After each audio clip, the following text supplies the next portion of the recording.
दोस्तों इस वक्त हम लोग ऐसे जगह पे मौजूद हैं। अब हम लोग असल चढ़ाई शुरुआत करेंगे जो है नकदरवा पहाड़ की। उसके पहले जब नकदरवा पहाड़ की चढ़ाई करने से पहले हम आपको कुछ इस पूरे मज़ार जो मदार बाबा के जो है मदरिया पहाड़ का यात्रा करने से लेकर के लास्ट जो भी स्टेप है उसको मैं बताता हूं। दोस्तों ये नेपाल के तराई क्षेत्र और भारत की सीमा के करीब स्थित नकदरवा पहाड़, जिसे स्थानीय लोग मदार थान के नाम से भी जानते हैं, आस्था, रोमांच और अनसुलझे रहस्यों का एक ऐसा केंद्र है जहां हर साल लाखों श्रद्धालु खींचे चले आते हैं। यह स्थान भौगोलिक रूप से नेपाल के नवलपरासी जिले में पड़ता है, लेकिन यहाँ की मान्यताएं और परंपराएं भारत और नेपाल की साझा संस्कृति का प्रतीक हैं।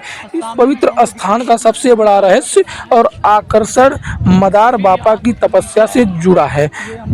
जनश्रुतियों के अनुसार प्राचीन समय में यह पूरा पहाड़ी इलाका बेहद घना भयानक जंगल था और यहाँ राक्षसों का बसेरा माना जाता था। ऐसी मान्यता है कि मदार बाबा ने यहाँ आकर 40 दिनों तक अत्यंत कठोर चिल्लाकशी यानी एकांत साधना की थी।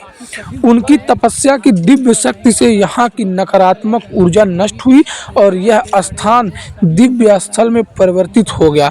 यद्यपि बाबा का मुख्य मजार उत्तर प्रदेश के मकनपुर में स्थित है, लेकिन नकदरवा पहाड़ को उनकी साधना स्थली होने के कारण अत्यंत जादुई और पवित्र माना जाता है। यहाँ सबसे बड़ा रहस्य यह है कि भक्त मानते हैं कि सच्चे मन से मांगी हुई हर मुराद मदार बाबा यहाँ अवश्य पूरी करते हैं। यह स्थान हिंदू मुस्लिम एकता की मिसाल है, जहाँ दोनों धर्मों के अनुयायी एक साथ आकर मन्नत मांगते हैं। मदार थान का चढ़ान श्रद्धालुओं की परीक्षा लेने वाला और रोमांचित करने वाला होता है। चोटी तक पहुंचने के लिए लगभग 10 से 12 किलोमीटर का पैदल सफ़र तय करना पड़ता है, जो घने जंगलों और दुर्गम पहाड़ी रास्तों से होकर गुजरता है। यह यात्रा शारीरिक रूप से चुनौतीपूर्ण है, जिसमें कई घंटे लगते हैं। रास्ते में श्रद्धालु कंकड़ पत्थरों से भरे रास्तों और खड़ी चढ़ाइयों का सामना करते हैं। चढ़ाई के दौरान आस्था का अनूठा दृश्य देखने को मिलता है, जहां मजार के पास स्थित एक विशाल वृक्ष है पर मन्नत पूरी होने के लिए श्रद्धालु दुपट्टे, चुनरी और धागे बांधते हैं। इसके अलावा यहाँ मुर्गा चढ़ाने की भी एक विशिष्ट परंपरा है।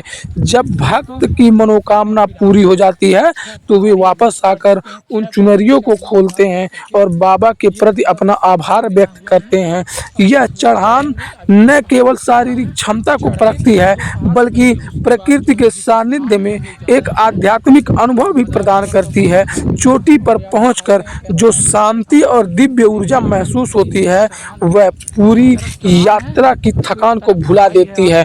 ऐसे में जब हम नकदरवा पहाड़ की चढ़ाई कर रहे होते हैं, वाकई में नकदरवा पहाड़ की जो चढ़ाई है वो काफ़ी चुनौतीपूर्ण है, जिसको हर छोटे से छोटा 5 साल से जो बच्चा चलने लायक होता है, हमने ये दृश्य देखा है, वो बच्चा भी उस पहाड़ पे चढ़ जाता है। वाकई में उस जब नकदरवा पहाड़ पे हम लोग पहुंचते हैं तो वो ऊर्जा हमें प्राप्त होती है, जिससे सीधे एकदम सीधे पोल की तरह 90 अंश की डिग्री जो होती है, आपको बता दें सीधे 90 अंश की डिग्री पे हमें सीधे चढ़ाई ऊपर चढ़ना होता है। दोस्तों एक वाकई ऊर्जा प्राप्त होती है। ऊर्जा आखिर वो ऊर्जा आता कहाँ से है, वो शक्ति मिलती कहाँ से है कि व्यक्ति चढ़ जाता है। कुछ लोगों के मन में जो है भ्रम रहता है, तो ऐसे लोग गिर करके वहाँ चोटिल भी होते हम लोगों ने देखा है। तो दोस्तों बने रहिए, ये नकदरवा पहाड़ था। अभी आगे जो चौरधुइया पहाड़ है उसके बारे में मैं आपको रहस्यमयी बातें बताऊंगा। धन्यवाद।